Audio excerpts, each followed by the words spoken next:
Hello everyone, Naughty Bear here again, and I'm going to continue with my demonstrations or in-game commentary about people who are new and what are the things that do that really put them behind in the race of Nexus Wars.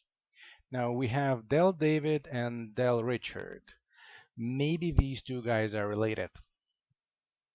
In any case, they are new. 3 games each, 3 losses. On the other side, we have another inexperienced team. So let me share the view and see what's up. Now, even though their records are small,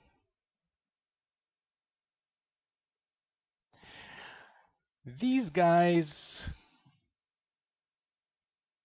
they are not bad.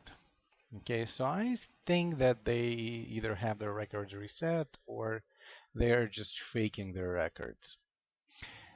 On our side, we have legitimate noobs. Okay, first noob, Del David.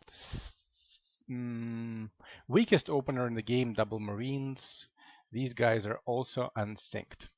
Good attitude, so something that we can work with. Unsynced Zealots, early game. It's okay. These guys are going... Let me just figure out if they're really new or not. Okay, these guys are going Roach and Hydra. Bunch of Zealots on the bottom. Boxster knows, oh, they're all synced together. So these guys are definitely not new. New records, what is this? 000. Anyway, new records or something, but we have newbie stop and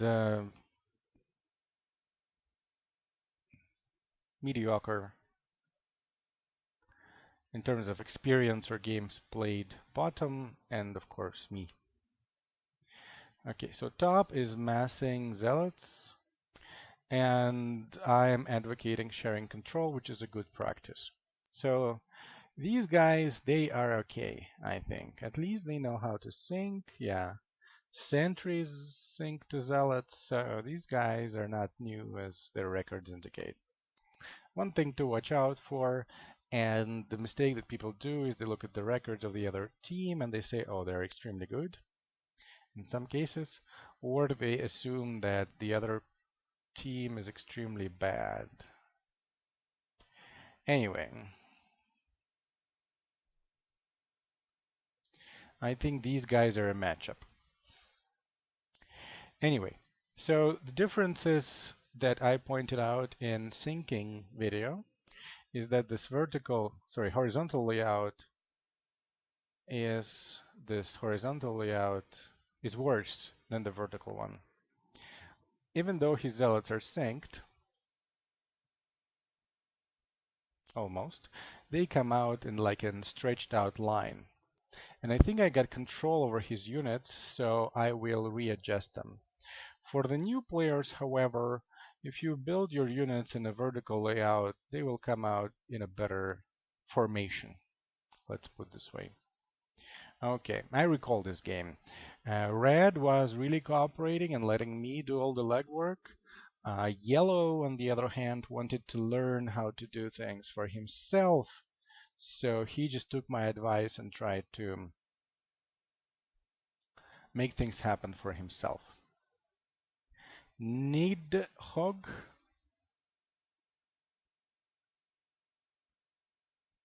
synced to my army, which is really, really nice. Now we have a nice synced pack versus a nice synced pack on the bottom. So far so good. This is decent. This is decent as well.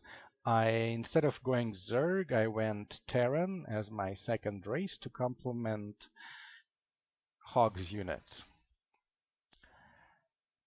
Okay, these guys are building vertical. These things are synced. I don't know what blue is doing, but these guys is pretty good. And they both pilot early, but gonna be okay. Yeah. So yellow didn't share control, and look at how his zealots come out, stretched out. There are no banelings or other units, so this formation is slightly not good.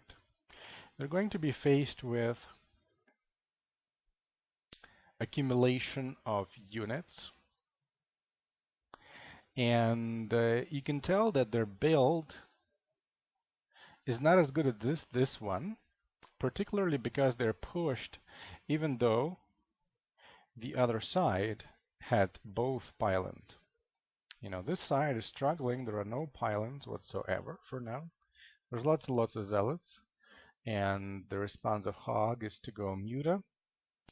My response is to go double Immortal and help top, turning down the push. Okay, in the meantime, I'm teaching them. So they need something. They have only double Marines and one sentry to be able to deal with the accumulating Muta. Bottom is pushing. Let's see how the other side responds. They pyloned double Stalker, probably to deal with Zerg, and a bunch of Immortals. So they pyloned, we didn't. So it is natural to expect that we're going to start pushing our lane. Let's see how successful this push is going to be.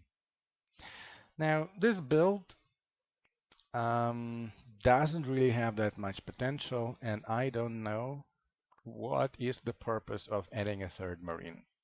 In my opinion, it is not going to add any significant value. A Spectre, I'm sorry, a Spectre would be much, much more op given the situation. Okay, now these guys, voila, they cannoned, so they don't know, they know about sinking, but they don't know about dragging. So they cannoned, and they went Broodlord. Broodlord is slow to build.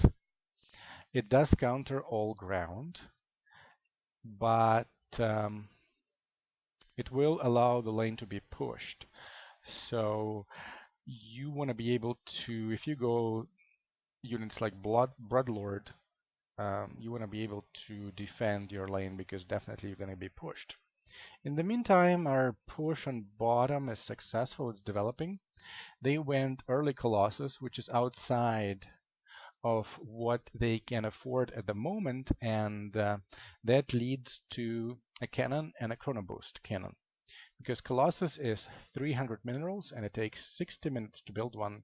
So all of these units, they also take about a minute to come across. So this Colossus is way, way, way late and expensive and way, way, way too early for their income. Secondly, it is not in the mid-draw. Units like Colossus, you definitely want to put in your mid-draw. And Broodlord, you also want to put in the mid-draw. Okay. Another point, right? Since we know Colossus is coming, my partner, Nidhogg, has an opportunity to prepare for it. So this expensive unit is going to get wiped out by the Scourge. Scourge is not going to do anything else other than wiping out Colossus. Two of them. Now in the meantime, Top is not having a great time because I have Immortals mid-draw and I am sending them top, and I'm also sending Stalkers that are pressuring hard Broodlords. So he keeps on going Broodlords even though he would have to make several units in between so that they can stack, accumulate, and deal with the push. This guy also, let me put on pause. This guy also makes Stalkers, and he continues with the Zealots.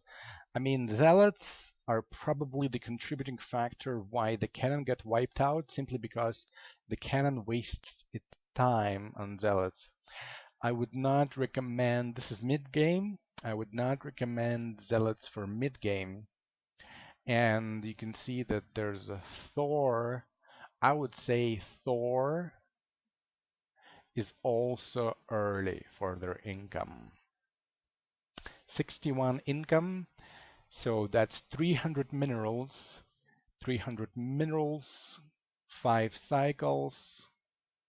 It's about a minute and a half, is it? 2 minutes and a half for them to build this unit. Del David would be much better off piloting since they're pushing and forcing nukes. He would be much, much better off piloting. And in fact, you will see, can't hide. You can see that on average, they are about 20 ahead on income. So in the late mid-game, they are going to be able to catch up and they are going to be able to create problems. Now we forced a nuke on top and we forced all sorts of problems. So second nuke, yeah. So these were 2 nukes and a few cannons. So we are creating problems, and I did that by keeping mid-draw pointing top. Now we have a wave incoming on the bottom, and this Broodlord, although it's a decent investment, and Scourge are just, a bullseye to deal with these guys and with Colosso, Broodlord was a little bit of a slow unit. He has a cannon. 1 cannon, I think, would be enough. Okay, here we go. We got Immortals. Cannon is being upgraded to Chalupa, so Needhog is going to go down on income 100%. I think 4 Stalkers, 3 Immortals with the height advantage, with the cannon, with the Bloodlord, I'm sorry, is more than enough to turn this. We have another little pack, and the rest of those units are way behind.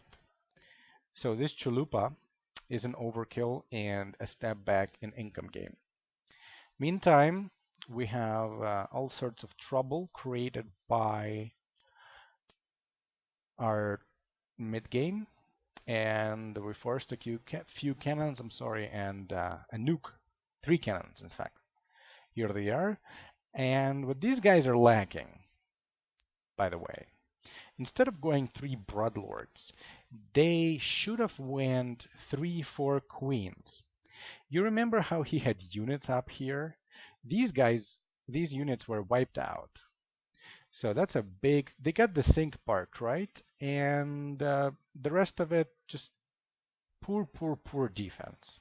Okay, either nuke it and try to turn, but better yet, just complement your Hydra with Queens on rapid transfusion. These guys pushed us, and they are betting on economy, I guess. Oh no, I'm sorry. They are on the bottom, so they are wasting their money on cannons at the top. So back to defense. We are now defending. And when he makes this Chalupa, of course, defending is a no-brainer. I'm going to drag and separate the units. These guys are gonna exit. And let's see, am I going to push downward? Yeah, I'm going to push downward because I don't want to feed Broodlords. Red goes bottom to help us out. As a new player, don't do this until you go to a level of playing preset games. So it's like 4 guys in a party playing another party of 4 guys. For starters, that's a no-no. Just stay on your side. The next step, if you want to be able to help out various sides, is to learn how to use mid-roam. So these Broodlords are stacking up. There's 4 of them, and I wouldn't recommend making more than 4 Broodlords. There's an Ultra. They saw Vash, or Thor, that has good splash damage versus Hydra and decent damage versus Broodlord. What they forgot about is that Midro is also there, and Midro has 6 immortals. And those immortals are going to, and these guys, those immortals also are going to create all sorts of trouble. Now, this layout, see, if there is no space in between buildings, horizontal space, like this, then what is going to end up happening is these units are going to make a huge detour. And they're going to be like in this quote unquote unsynced formation. Look, stalkers have to go around, so are sentries, and I think I told him about that was another mistake that just had happened. There were 2 immortals here, okay? And even if there's a wrong unit that had been built, or there is a unit that is in the wrong place, keep it until the end of the game. 175 times 2 is 350. So 350 minerals just gone, no income provided, and it's a good unit versus Ultra and versus Roach, and it's a good unit versus Hydra as well, when in large quantities. So ouch. Noobstakes. All right. He's going Ultra, okay, and Broodlords. We have Colossus here, Mothership Cores. I'm not sure what Mothership Cores do, and they have a lot of them. Void is a narrow specialty unit. A noob mistake is choosing voids as a go-to unit. So, for example, like a natural choice for air. Awful choice in these circumstances. There's no, just for easier explanation, avoid void rays until you find out quirky little ways how to make them work. And that, in my experience, that had happened way, way, way, way, way later. Stalkers have their wider application. Emo is a go-to unit. Broodlords are often used. Voids, no. Another thing, you see it's a Chalupa, and a cannon. 600, so 750 in income dropped on cannons. These guys are 2 nukes. They're 2 nukes behind, so they're dropping their money onto cannons. The reason these cannons are going to have a hard time, they're going to plow through a lot of immortal, and they're going to be pushed by Broodlords that are outside of the cannon range. See, these guys need at least 10 seconds to spawn. These guys are unsynced and they will need 20 seconds to spawn. In 20 seconds, I doubt these guys would be able to turn this wave. So the decision to Chalupa down is not good because there's a high chance Chalupa will not hold. They would have to nuke. And there's not much trailing afterwards that they would need cannons to keep it up. So let's see. Chalupa start firing. It's pushed. They go into chrono mode. Okay, stalkers are out. Chalupa, no, it can turn. Okay, to begin with, they don't have the height advantage. Lost 1 cannon. Those 2 are not going to be able to turn that many Broodlords. There's no air to turn Broodlords, so they nuke. and they lost 450 minerals on the cannons that were destroyed. In the meantime, top is being like swamped further. They're losing the income game. They were in the lead in terms of income just before, but now you see team one, which is where we are, we were behind by 40, but now we're up by, let's say, 56. So not only we were able to catch up, we were able to bypass, and now we are just in the lead.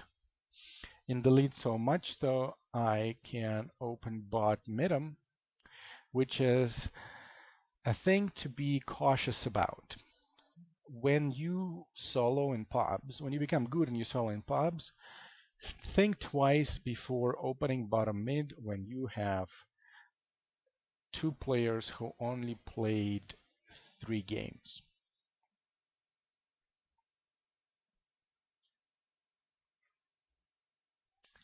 Okay, these stalkers should be blink stalkers, you know. It's much stronger unit when it's blinked. In the meantime, I'm sending scouts top, and just a matter of time, I guess. Just a matter of time before. Yeah, here's my hero. No, it's not my hero, it's the enemy hero. These cannons are a good effort, but top is way deep in the income hall. There's way too many broodlords here. Dumping your money on a hero is just going to get them behind on income even more.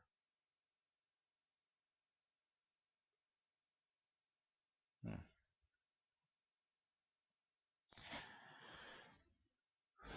So hero gets killed, and I think it's a logical conclusion to this game that when you are ahead and you have the mid-draw, keep sending mid-draw where?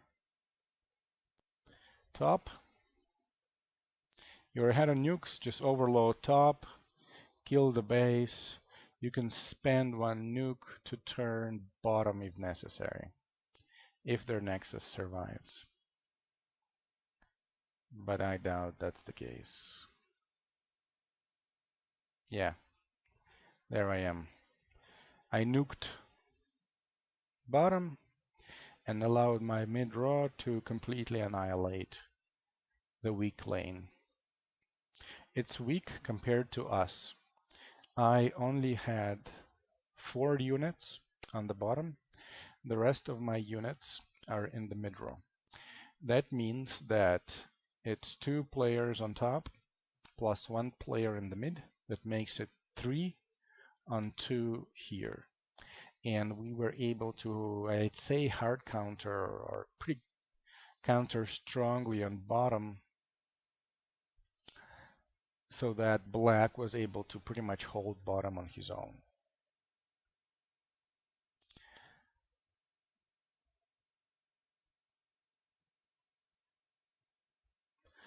So thanks a lot. Thanks for watching.